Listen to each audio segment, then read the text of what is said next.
At dahil nga napakaganda ng weather ngayon, kaya naman sabi ko dito sa kasama ko is the best time tayo para mag-walking. Ayan, ilang araw din kami hindi nakakapag-walking dahil medyo kabisi-busy. So ngayon, sabi ko is mag-walking kami and time check, it's 9 in the morning. And tingnan nyo naman, yung sikat ng araw is tirik na tirik. And itong lugar na to is hindi ito doon sa malapit sa may amin. Medyo malayo-layo ito ng konti. Mas gusto ko dito kasi dito sa place na ito is wala kang makikitang mga dog. Doon kasi sa kabila, sa pinag-walkan namin before, is super dami ng dog. So sabi ko is dito kami pupunta. And napakatahimik talaga ng lugar na ito. Kaya naman, isa ito sa aking paborito din na pinupuntahan. Siguro mga 5 minutes drive from our place. And ito nga, makikita nyo is Friday today. So, wala tayong makikita masyadong tao dyan. May nakita ako couple nagsiswimming. Ang aga-aga, siguro ang lamig-lamig. Pero okay lang sa kanila yan kasi mainit naman yung sikat ng araw. Pero sa akin, medyo malamig pa rin yan. Ito yung, yung top of the hill na yan. Nakikita nyo lagi sa aking videos. Yung nakikita natin yung mga sheep. Yan, dyan yan.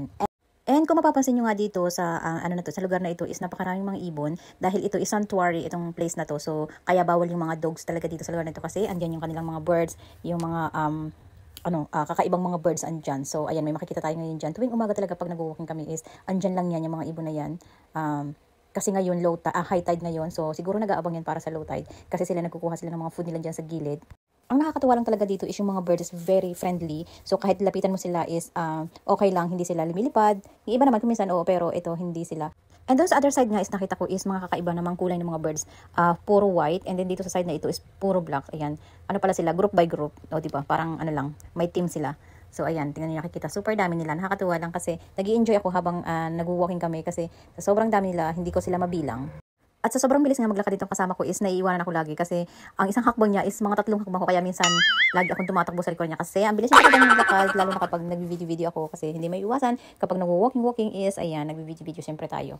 And ayan ito pa may nakita pa ako dito napakaraming mga ibon din. Ito naman is mga puro white naman to itong kulay na to. Nakakatuwa lang talaga kasi sa sobrang tahimik is talagang mga huni lang ng ibon.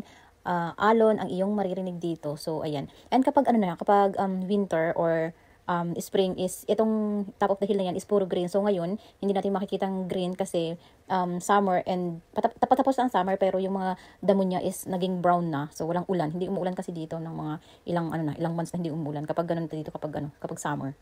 Kapag weekend dito nga sa lugar na ito is sobrang dami ng tao, especially kapag summertime. Pero ngayon walang tao kasi may pasok ang mga tao Friday today. So tomorrow and Sunday is siguradong madaming tao dyan. Kasi yung iba nagbabanding, nagpipiknik and swimming na din.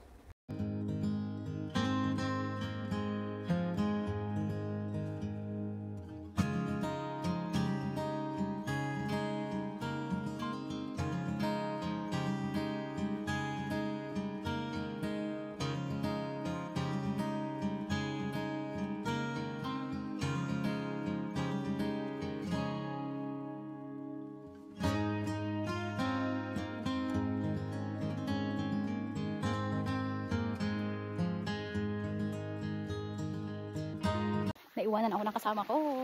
So ayan, punta na tayo doon. Ang ganda talaga dito. Dito kasi kami pumupunta ngayon dahil doon sa kabila is maraming mga aso. So hindi allowed. Takot ako sa mga aso doon malalaki. Dito ang ganda. Diba ang ganda niya. Ay, tinawag yung bird doon. Andun yung bird sa harap ng kasama ko. Ayan, wait lang pakita ko sa inyo. Tingnan nyo naman itong mga ibon na to. So, sobrang bait niya. Talagang lalapit siya talaga sa'yo. Wala siyang pake kasi, ayan, tingnan mo. Nandito siya sa kasama ko. Andiyan mismo siya sa harap. Hindi siya natatakot. So, ganun sila dito. Kasi, alam nila na safe sila. Kasi, hindi nga, dito, big deal dito ang mga animals. Talagang kailangan mo silang look after talaga. So, ayan, diba? Tingnan mo. Nakatingin pa siya dyan sa kasama ko. Nag-aantay siguro ng pagkain. Sabi niya, asan ang aking pagkain? Hindi mo ako dinalhan. Ayan. Bala ko sana magdala ng food nila. Pero sabi nitong kasama ko is, hindi na kasi yung pagkain nila dyan is kasi yung ibang dinadala ko minsan is bread. So sabi niya is hindi daw minsan baka daw mabilaukan yung mga ibon sa bird. So sabi ko okay, hindi na lang. And so sobrang hilig ko talaga din sa mga birds, animals na yan is talaga nagdadala ako. Sinasadya ko talaga sila. Nagdadala ako ng pagkain nila. Kapag may nakikita ako ng mga birds is binibigyan ko talaga sila ng pagkain. Ayan. And super bait kasi nila, nakakatuwa lang.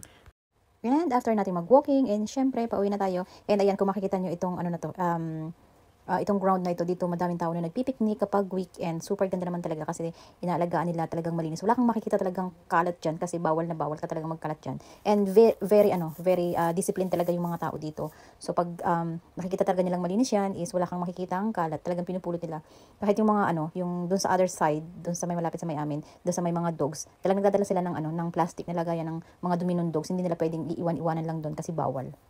And ayun lang guys, thank you for watching, hope you like it, and please don't forget to share and follow na din, and please comment down below para alam mo na ba kung saan nakakarating ating mga videos, and kayo naman ang aking mga i-shoutout pa sa aking mga susunod na videos. Bye bye!